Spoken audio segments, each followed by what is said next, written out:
My husband was Chris Hickson. He was one of the victims that was murdered at Marjory Stoneman Douglas on Valentine's Day last year.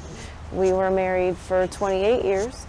We have 2 sons. I have always had an issue with guns. It's a conversation and an argument that I've had a long time. I just don't understand why people feel the need to have a gun to protect themselves. My daughter, Gina Rose Montalto, was a 14-year-old freshman who was killed that day. My wife and I miss her every day. Her little brother misses her. We're here to tell everyone that tragedies like this can happen anywhere. So we need people to get involved. We need people to write your representatives. Tell them that you want safer schools. It isn't that we've always had this God-given right, as people like to say, for the Second Amendment. We as a society changed what we believed that Second Amendment was to be. And I really think that's what allowed this explosion of gun violence in our society. We live in America. The Second Amendment is alive and well. But we need to have responsible firearms ownership. It's not just a Democratic problem. It's not just a Republican problem. It affects all of us here in America, and we all need to come together to solve this problem.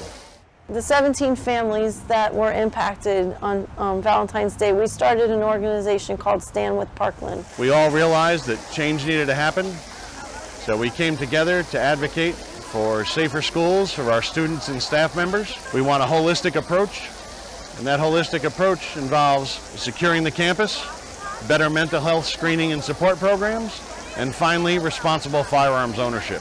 We were really instrumental in the Marjory Stoneman Douglas Public Safety Act that was passed in Florida that has those laws, right? It has background checks, it has red flag laws, and the idea that we have to be responsible in the way that we allow people to use their firearms. We were up on Capitol Hill and we were at a press conference supporting H.R. 8, which is the Bipartisan Background Check Act of 2019.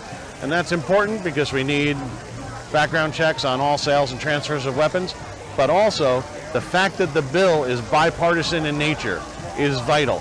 It shows that the Republicans and the Democrats are coming together, reaching across the aisle, and that's what we need. We need people to come together, have discussions, find what we agree on, and then move those positions forward. Surely on the subject of safe schools, there's more that unites us than divides us. This walk today, this is in honor of Chris Hickson. He was the athletic director at the school. He was a victim, one of the staff members. I loved him very much. He was a good man. He was my first baby.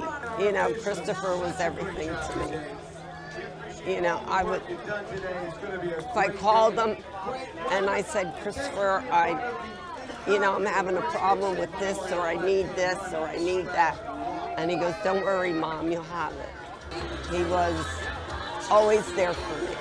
I didn't expect this many people, yeah. It's, I think they said around 500 people. I definitely think there should be stricter regulations. Obviously, not everybody should be able to get it and get a gun. I don't think they need to be taken away completely, but it definitely needs to be stricter laws and guidelines, more background checks, thoroughly checked. It's not taking away guns, it's just passing sensible gun safety legislation like universal background checks and assault weapons bans. A year ago, I interviewed a candidate for the State House of Representatives. I was pushing him on gun safety legislation, and he goes, to be honest, the voters in my district just aren't interested in gun safety. That's not an issue that will get them to vote for me. Guess what? In this last election, voters showed that they cared about gun safety, and it's now an issue that candidates have to take into consideration when they run. And I think that's a huge leap for this issue. I think the whole Parkland community has been amazing in their resilience and their determination to take this tragedy and make the world a safer place for people. Chris would have been 51 on February 25th, so this is a party to celebrate his life. So stay, enjoy the games and the vendors and whatever food is left, and thank you again so much for coming out to support this cause. We really, really, really appreciate it. Thank you. Well, here's to the hearts that you're gonna break. Here's to the lives that you're gonna change. Here's to the infinite possible ways to love you. I want you to have it. Here's we can have. You don't need money, you got a free pass. Here's to the fact that I'll be sad without you.